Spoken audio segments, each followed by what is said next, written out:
Nasunog sa dagat ang isang yate na maghahatid sana ng tulong sa mga napinsala ng lindol sa Glan, Sarangani. Sinusubukan silang sagipin ng isa pang bangka na nasunog din.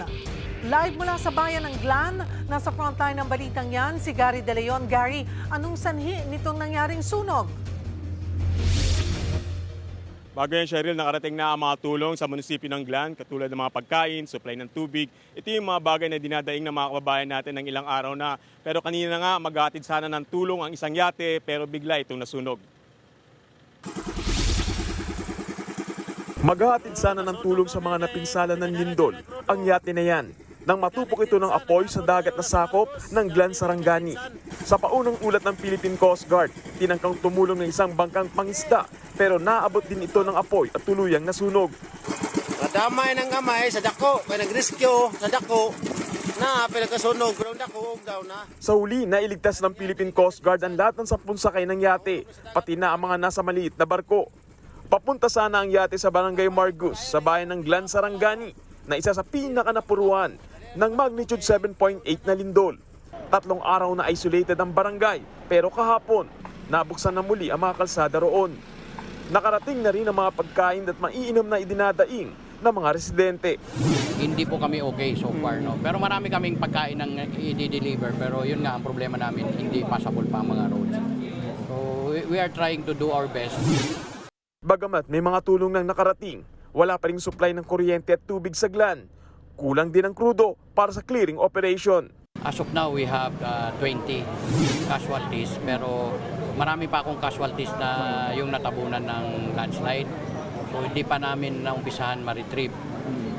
One of the reason is wala kaming fuel. Walang fuel kasi ang Glan kasi 3 days kaming na-isolate. So walang tanker.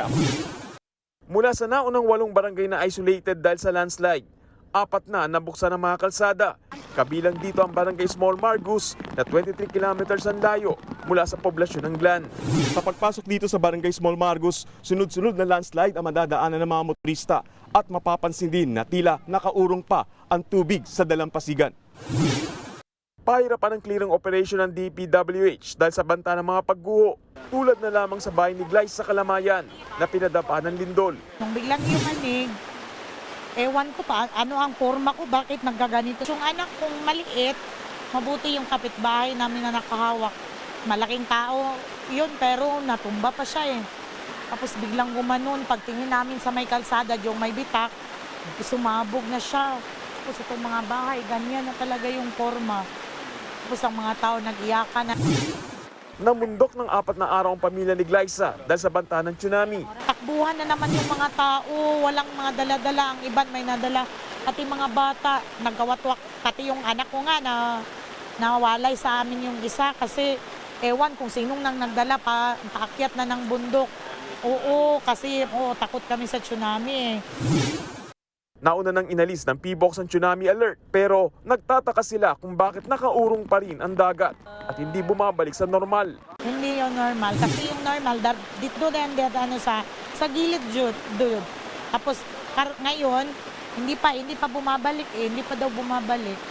So hindi yan normal na dagat namin. O wala nang tsunami warning, pero takot din kami kasi hindi yan yung normal na dagat namin eh.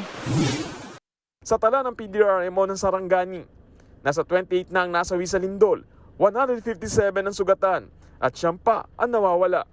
743 na pamilya ang mga nagbakwit at sa kabuuan, nasa 54,000 na ang pamilyang apektado.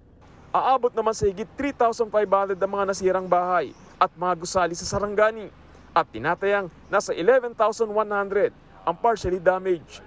Sa ngayon, unti-unti nang naibabalik ang supply ng tubig at kuryente sa ilang lugar na sakop ng Sarangani, kabilang ang bayan ng Malapatan. Pero nananatili pa rin sa dilim ang bayan ng Glan ngayong araw ng kalayaan. Ganito ang eksena dito. May mga nagwawagayway ng mga karatula sa kalsada para mamalimos sa mga motorista. Hihingi kami ng pagkain, tubig sa gobyerno! Hanggang ngayon wala pang tulong! Cheryl, paglilinaw ng Coast Guard, sa 10 sakay ng yate, lahat naman ito ay nakaligtas, pero yung identification kung sino-sino yung mga ito ay hindi pa nila sinabi. At higit sa lahat, yung gagawin kasi ng yate na to ay galing to ng Jensan para maghatid ng mga bigas dito sa Sarangani. Pero yung detalye kung saan lugar dito ay hindi pa rin nila ibinibigay. Samantala, Cheryl, dumating dito ang grupo ng DICT para magkaroon ng temporary signal yung mga kababayan natin para makatawag na sa mga mahal nila sa buhay. Dumating din ang grupo ng AFP para sa dagdag na relief at susubukan daw ng LGU nitong Glan na maklear ang lahat ng mga kalsada bago dumating ang weekend. Cheryl.